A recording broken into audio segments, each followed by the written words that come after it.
दोस्तों, एक दुल्हन का घूंघट उठाते ही उसका पति खुशी से पागल हो जाता है। वो दुल्हन भला की खूबसूरत थी। वो उसके चेहरे को देखते ही बोलता है, oh my God, what a nice beauty, बहुत खूबसूरत लग रही हो तुम। लेकिन दोस्तों, तभी उस लड़की की आंखों से आंसू टपकने लगते हैं। वो बोलता है, क्या हुआ? उसके हाथों को अपने हाथ में थाम लेता है और बोलता है कि मेरे पास किसी चीज़ की कोई कमी नहीं है, मैं तुम्हें दुनिया की सारी खुशियाँ दूंगा। दोस्तों, तभी वो लड़की कहती है कि आज की रात आप मुझे जितनी खुशियाँ देना चाहो दे दो, मुझसे जो भी लेना चाहो ले लो, आपका मुझ पर पूरा हक है, लेकिन कल मेरी लाश को मेरे मायके भिजवा देना। ये बहुत ही अद्भुत कहानी है, बहुत ही अनोखी कहानी है। आइए जानते हैं पूरी कहानी इस वीडियो में। लेकिन वीडियो में आगे बढ़ने से पहले बस एक ही रिक्वेस्ट कि आप वीडियो को लाइक कर दीजिए, चैनल को भी सब्सक्राइब कर लीजिए ताकि मेरा हौसला बढ़ता रहे। दोस्तों, ये कहानी है उत्तर प्रदेश के जिला बस्ती की। एक थाना लगता है गौर, और उसी गौर थाना के एक क्षेत्र से 4 लड़कियां रोज कॉलेज की पढ़ाई के लिए बस्ती शहर जाया करती हैं। वो चारों एक ही उम्र की थीं, एक ही गांव की थीं, और चारों की स्टडी जो है वो बीएससी फाइनल ईयर में चल रही थी। ये चारों अपने गांव से बस्ती जाती हैं। बीच में 20 किलोमीटर का रास्ता होता है और इसी रास्ते में एक नदी पड़ती है, उसका नाम है कुआनो। कुआनो नदी पर एक पुल बना है और उस पुल की खास बात यह है कि उस पर से जो नज़ारा होता है काफ़ी सुंदर दिखता है। इसीलिए कुछ लोग अक्सर वहाँ पर रुक जाया करते हैं सेल्फी लेने के लिए, यूं ही टाइम पास करने के लिए। उसके अलावा भी उस पुल पर से कुछ मछुआरे अपने कांटे फेंक कर नदी में से मछली निकाला करते थे, फंसाया करते थे। दोस्तों, ये जो चारों लड़कियां होती हैं ये भी मौज मस्ती करते हुए जाती थीं, आती थीं और अक्सर उस पुल पर रुक जाया करती थीं। दोस्तों, इसी बीच में मछुआरों में एक नया लड़का होता है जो कि मछली फंसाने में बड़ा माहिर होता है।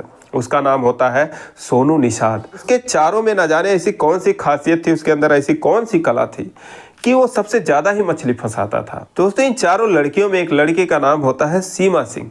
उसे भी मछली का पकड़ा जाना अच्छा लगता था। एक दिन वो सोनू निषाद के पास आती है और बोलती है कि मुझे भी मछली पकड़ना है। तो सोनू कहता है कि तुमसे गंदा काम कहाँ होगा, तुम दूर ही रहो।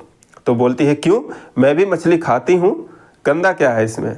तो बोलता है, ठीक है, खड़ी हो जाओ, अभी मछली किसी में फंसेगी तो फिर तुम्हें बताऊंगा। तो मुश्किल से 5 मिनट के भीतर भीतर एक मछली उसके कांटे में फंस जाती है। उसको देखते ही सोनू बोलता है, अरे खींचो खींचो, फंस गई उसमें। दोस्तों, सीमा जो है वो खींचने लगती है। चूंकि मछली थोड़ी बड़ी थी, वो अपनी तरफ जोर मारती है, अपनी तरफ खींचती है। तो बोलती है, अरे तुम भी खींचो, नहीं तो तुम्हारी मछली ही भाग जाएगी। दोस्तों, सोनू और सीमा ये दोनों मिलकर मछली निकाल लेते हैं। सीमा को बहुत मजा आता है, फिर वो अपने घर चली जाती है। अब दोस्तों, सीमा तो मछली निकालने के बाद चली जाती है, लेकिन जो सोनू निषाद होता है उसका खेल यहीं से खराब हो जाता है। दोस्तों, उसके ख्यालों में खो जाता है, क्योंकि मछली निकालते वक्त कभी सीमा का हाथ उसके हाथों में, कभी उसका हाथ सीमा के हाथों में। तो इस तरीके से जो स्पर्श था उससे वो उसके ख्यालों में खो जाता है। रात भर उसके बारे में सोचने लगता है। दोस्तों, अगला दिन होता है। सुबह सुबह वो डोरी अपने कांटे लेकर पुल पर पहुंच जाता है। अब ये लोग पढ़ने के लिए जब जाती हैं, देखती हैं कोई नहीं, वो अकेला है। तो उससे बोलती है, तुम सुबह सुबह आ गए, आज तो अभी कोई नहीं यहाँ पर है। तो बोलता है, हाँ आ गया। तो बोलती है, अच्छा आते टाइम मैं मछली पकड़ूंगी, लेकिन जाना मत। तो बोलता है, ठीक है, नहीं जाऊँगा। तो बोलती है, ठीक है, जाना नहीं। बोलता, नहीं जाऊँगा। दोस्तों, कहाँ जाने के लिए आया ही था, इसीलिए तो आया ही था। फिर वो वापसी में आती हैं 3 बजे। चारों लड़कियां दौड़ के उसके पास आती है, बोलती है कि बताओ किस में फंसी है। दोस्तों, पहले से ही जो मछली फंसी हुई थी, सोनू ने उसे निकाला ही नहीं था, वो सीमा का इंतजार कर रहा था। बोलता, देखो उसमें फंसी, अभी अभी फंसी है। वो 1 निकालती है, 2 निकालती है, तीसरा निकालती है। कल उन दोनों के हाथों ने एक दूसरे को टच किया था, आज ऐसा करते हुए उसके बालों ने टच किया, उसके मतलब समझ सकते हैं आप। दोस्तों, कल की तरह सीमा को आज भी बहुत मज़ा आता है। जाते जाते सोनू बोलता है कि अरे मछली ले जाओ ना, तुमने फंसाया है, तुमने निकाला है तो ले जाओ। तो बोलती है कि हाँ, मैं रास्ते मछलियाँ लेके चलती फिरूंगी, मेरा नाम कटवाओगे क्या? तो एक लड़की बोलती है कि इतना ही शौक है तुम्हें मछली देने का तो भून के खिला दो। दोस्तों, फिर अगला दिन आता है। 3 बजे वो चारों लड़कियाँ पढ़ के ठीक उसी पुल पर आती हैं और सोनू जो है उनके सामने मछली रख देता है भुना हुआ। बोलता है, लो खाओ। तो उन्होंने बोला अरे यार हम लोगों ने मजाक किया था तुमसे, तुम यार वाकई में मछली भून दिए यार, ऐसे मछली खाते फिरेंगे क्या हम रास्ते में। लेकिन उनको लालच भी लग रही थी, तो एक कहती चलो खा ही लेते हैं यार, भूख भी तो लगी है।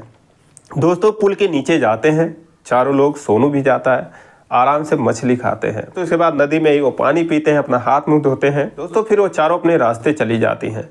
लेकिन रास्ते में जो लड़कियां होती हैं उसको छेड़ने लगती है, कहती है यार सीमा तेरे लिए देखो कितना अच्छा लड़का है यार, तेरे लिए मछली भून के रखा था। सीमा झल्ला जाती, बोलती है कि मैंने सिर्फ खाया, तुम लोगों ने नहीं खाया। मैं तो खा भी नहीं रही थी यार, तुम ही लोगों ने फोर्स किया तो मैंने भी खा लिया। तो बोलती है ठीक है, गुस्साती क्यों है, लेकिन लड़का अच्छा है, तेरे लिए ही रखा था वो। दोस्तों कहते हैं कि पहला प्यार किसी से भी हो जाता है। सीमा की फ्रेंडों ने उससे मजाक किया था, लेकिन उसने इसे सीरियस ले लिया। वो घर जाने के बाद वो भी सोनू के बारे में सोचने लगी, तो उसे भी थोड़ा थोड़ा एहसास होने लगा, उसको भी थोड़ी थोड़ी, उसके अंदर भी थोड़ी थोड़ी फीलिंग होने लगी। तो फिर अगला दिन आया, वो कॉलेज के लिए निकलती हैं, पुल पर पहुंचती हैं। रोज की तरह सोनू वहां पर खड़ा था। सीमा उसको देखकर मुस्कुराती है, बोलती आके मिलती हूँ, जाना मत। दोस्तों फिर 3 बजता है, चारों फिर आती हैं, सोनू के पास आती हैं और सीमा कहती है समोसे खाओगे। सोनू बोलता है समोसे? तो बोली हाँ लाए हैं तुम्हारे लिए। तो बोला मेरे लिए किस लिए लाए यार तुम लोग समोसा। खैर वो लोग खाने लगे, उसी जगह जाके पुल के नीचे कुछ और भी लाए थे। खाते खाते सीमा ने कहा कि तुमने हमको मछली खिलाया था, हम तुम्हें समोसा खिला रहे हैं। सोनू ने कहा मैंने तो मछली पकड़ना भी सिखाया तुमको, तुम हमें क्या सिखा रही हो। तो लड़कियां कहती हम क्या सिखाएंगे तुमको, हम पढ़ाई करते हैं, पढ़ लो कुछ हमसे। तो बोलता है मैं भी पढ़ा लिखा हूँ, ऐसी बात नहीं है, मैंने डी फार्मा कर रखा है लखनऊ से, अभी अभी मेरी पढ़ाई पूरी हुई है। वो हैरान रह जाती हैं, वो बोलती हैं फिर तुम मछली क्यों मार रहे हो। बोलता है मेरी मम्मी की तबीयत खराब है, डॉक्टर ने कहा है कि मछली वगैरह खिलाया करो, तो इसीलिए मैं मछली मारता हूँ।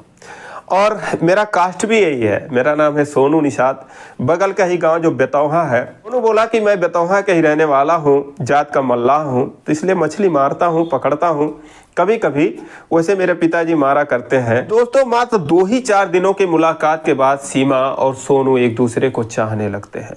दोनों एक दूसरे का नंबर ले लेते हैं, एक दूसरे से बातें करते हैं। उस पुल पर बातें मुलाकातें होने के अलावा वो अन्य जगहों पर भी मिलने लगते हैं। लेकिन दोस्तों कहते हैं कुछ भी हो प्यार छुपाए से छुपता नहीं है। किसी तरीके से सीमा के घर वालों को ये बात पता चल गई। उसके जो घर वाले थे दबंग किस्म के आदमी थे, उसके पिता ठेकेदार हैं, उसके जो चाचा हैं वो भी ठेकेदार हैं, उसका जो बड़ा भाई है, ये सारे लोग, पूरा खानदान ही, वो पूरा गांव ही, जिस गांव के लोग होती हैं चारों लड़कियां, वो गांव ही दबंग किस्म का है। और दोस्तों उसके बाद 4-5 लोग एक दिन गाड़ी से पहुंचते हैं पुल पर, और पहुंचते ही सोनू पर लात घूसों की बौछार कर देते हैं। वो समझ नहीं पाता मुझे लोग क्यों मार रहे हैं। 2-4 लोग और थे, वो डर के मारे बगल हो जाते हैं। तो उनमें से एक आदमी जो है वो बोलता है कि अपनी औकात में रहो, ज़्यादा इश्कबाजी करने की कोशिश की तो मार के फेंक दूंगा, किसी को पता भी नहीं चलेगा बेटा, अभी तुम जानते नहीं हो हम लोगों को। दोस्तों समझ जाता है, उसके बाद पुल छोड़ देता है कुछ दिन के लिए। लेकिन क्या किसी ने खूब लिखा है कि कर दे मुश्किल जीना इश्क कमीना। दोस्तों जो हाल सोनू का था उसके बिना, वही हाल अब सीमा का भी था। दोनों एक दूसरे से मिले बिना एकदम बेचैन हो रहे थे। 4-6 दिन बीतता है, जो है जब डर अंदर से कुछ ख़त्म होता है, सोनू फिर उसी पुल पर आता है और फिर मुलाकातें शुरू हो जाती हैं। फिर एक दिन वो उसी वक्त पहुंच जाते हैं जिस वक्त सीमा और सोनू एक दूसरे से बातचीत कर रहे थे पुल पर। दोस्तों जाते ही उसको इतना मारते हैं कि अपनी जान बचाने के लिए सोनू को नदी में कूदना पड़ता है। सीमा जो है वो बीच बचाव करने की कोशिश करती है, बाकी लड़कियां पीछे हट जाती हैं। तो उसके बाद भी इन दोनों का मिलना जुलना बंद नहीं हुआ, और एक दिन दोनों एक मंदिर में जाके शादी कर लेते हैं, साथ में जीने मरने की कस्में खा लेते हैं। दोस्तों उसके बाद जब समझ जाते हैं सीमा के घर वाले कि अब ये मानने वाली नहीं है, तो सोनू को एक फर्जी केस में, छेड़खानी के आरोप में, चोरी के आरोप में उसको जो है जेल भिजवा देते हैं। 2-3 महीने के लिए वो जेल चला जाता है। दोस्तों जब सोनू रास्ते से हट जाता है तो लोग सोचते हैं अब इसकी शादी ही कर देना सही है। उन लोगों ने सीमा की शादी उत्तर प्रदेश में एक ज़िला है बलरामपुर, वहाँ पर तय कर देते हैं एक लड़के से, उसका नाम होता है पंकज सिंह। उसकी शादी तय कर देते हैं। शादी होती है और शादी के बाद वो अपने घर जाती है और उसके बाद ये सुहाग रात वाली कहानी होती है। दोस्तों उसके बाद पंकज उसको बहुत धमकाता है कि तुम्हारी हिम्मत कैसे हुई और इतना खर्चा करके तुमको ब्याह करके लाए हैं, तुम क्या सोचती हो इतने आसानी से तुमको मरने देंगे? तुमने जो भी किया है उससे मुझे कोई मतलब नहीं है, लेकिन अब तुम मेरी हो और अगर ऐसे नहीं रहोगी तो फिर कैसे भी करके तुम्हें रखेंगे, लेकिन तुम्हें मेरे पास ही रहना पड़ेगा। दोस्तों इतना सुनते ही वो बोली कि तुम जो भी कर लो, कभी ना कभी तो मुझे अकेला छोड़ोगे और उसके बाद मैं अपनी जान दे दूंगी। वो अपनी सारी कहानी बताती है कि एक सोनू नाम का लड़का है, मैं उससे प्यार करती हूँ, सारी कहानी वो बता देती है। दोस्तों बहुत बातें करने के बाद जो पंकज होता है वो कमरे से बाहर चला जाता है और 2 ही मिनट बाद वापस आता है, लेकिन उसके पीछे पीछे सोनू भी होता है। सोनू कमरे में आता है और आवाज़ देता है कि सीमा। सोनू की आवाज़ जब उसके कानों में पड़ती है तो सीमा उधर देखने लगती है, फिर उसको देखती रह जाती है, फिर पंकज को देखती है। पंकज बोलता है लो तुम्हारा सोनू आ गया। दोस्तों बेड पर से वो कूद पड़ती है और आते ही उसके गले लिपट जाती है, उसके बाद रोने लगती है। दोस्तों इसके बाद उसके समझ में नहीं आता है कि ये सब क्या हो रहा है। ऐसे लग रहा था जैसे कोई सपना देख रही हो, लेकिन तभी उस कमरे में अन्य 2-4 रिश्तेदार आते हैं और सारे लोग खुशी से ताली बजाते हैं। उसके बाद पंकज बताता है पूरी कहानी। अब सीमा के समझ में नहीं आता है सब क्या हो रहा है, क्या उसके साथ कोई चाल चली जा रही है, सब क्या हो रहा है, लेकिन पंकज उसके बाद सारी कहानी बताता है। तो उसी दिन सोनू जो है वो जमानत पे घर आता है, शादी वाले दिन ही, और उसके बाद उसके कार्ड में उसका एड्रेस पता देखता है तो वो सीधा बलरामपुर पहुंच जाता है गाड़ी बुक करके। और वहां जब देखता है तो जो पंकज होता है लखनऊ में उसके साथ ही पढ़ता है। वहां जाता है तो पंकज भी हैरान हो जाता है, यार मैंने तो इसको बुलाया नहीं था, मेरे कुछ दोस्त आए जरूर है लेकिन मैंने इसको बुलाया नहीं था, कहाँ से आ गया, कैसे आ गया? फिर भी वो कहता है अरे सोनू भाई आ गए आप, चलो बड़ा अच्छा हुआ यार, बड़ा लेट आए। लेकिन सोनू गुमसुम सा रहता है, बोलता क्या हुआ भाई? फिर वो उसको सारी कहानी बताता है कि देखो भाई ऐसी ऐसी बात है। उसकी कहानी सुनने के बाद पंकज बोलता है देखो यार ये शादी वाले दिन ऐसे दिल तोड़ने वाली बात मत करो, मैं भी उस लड़की को बहुत पसंद करता हूँ और जब तुम इतना प्यार करते थे और वो तुम्हें इतना प्यार करती थी, तुम बताए भी थे 1-2 बार कि हाँ तुम्हारा किसी लड़की से चक्कर चल रहा है, तो तुम शादी क्यों नहीं किए? फिर वो जो है बोलता है कि मेरे ऊपर क्या क्या बीती है, मुझे मारा गया 2-2 बार, मुझे जो है जेल भिजवा दिया गया फर्जी केस में। उसके बाद पंकज सोच में पड़ जाता है, उसे कुछ समझ में नहीं आ रहा था। फिर वो अपने पापा को बुलाता है और ये तीनों लोग अकेले में बातें करते हैं। तो सोनू के हाथ में कागज का टुकड़ा होता है जिसको जो है अपनी सहेली से सीमा उसके घर पे भिजवाई रहती है। उसमें लिखा होता है कि तुम जेल में हो, मेरी शादी हो रही है, लेकिन मेरे माँ बाप का जो मुझ पर अधिकार है उसके अनुसार मैं तो शादी कर लूँगी, लेकिन अगले दिन मेरी लाश मेरे दरवाजे पर होगी, ये मैं तुमसे वादा करती हूँ। दोस्तों जब ये कागज़ वो लोग देखते हैं तो सोच में पड़ जाते हैं, बोलते हैं कि अब क्या किया जाए इसमें। अगर तुम्हारी शादी उससे होगी नहीं क्योंकि तुम्हारे साथ इतना कुछ हुआ है, अगर तुम फिर जाओगे तुम्हें मारेंगे पीटेंगे, तो लोग एक प्लान बनाते हैं कि ये बात किसी को ना बताई जाए, जैसे शादी हो रही होने दो, तुम शादी मंदिर में कर ही चुके हो, तुम्हारा पहले ही हो चुका है, मेरा जो भी है वो समझो फर्जी है। मैं शादी करने के बाद लाऊंगा और उसके बाद भाई उससे पूछूंगा कि वो वाकई में तुमसे प्यार करती है, और उसके बाद अगर वो तुमसे प्यार करती है तो तुम्हारी पत्नी तुम्हें मिल जाएगी। दोस्तों ऐसा ही होता है। पंकज उसे लाख समझाने की कोशिश करता है कि उसे भूल जाओ, ये करो वो करो, लेकिन वो लड़की अपने बात पर एकदम अटक रहती है सीमा। उसके बाद दोनों एक दूसरे से मिलते हैं और उसके पिताजी बोलते हैं कि अब तुम्हारा कोई कुछ नहीं कर पाएगा। उसके जो पिता होते हैं जाने माने वकील होते हैं, बोलते हैं कि मैं अगर कुछ वो लोग करेंगे तो मैं तुम्हारे तरफ से केस लड़ूंगा।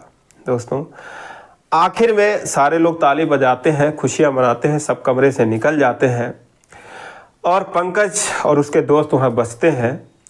वहाँ पर सीमा रहती है, वहाँ पर सोनू रहता है। तो सोनू जो कहता है पंकज से कि भाई मैं तुम्हारा एहसान ज़िंदगी भर नहीं भूल पाऊँगा।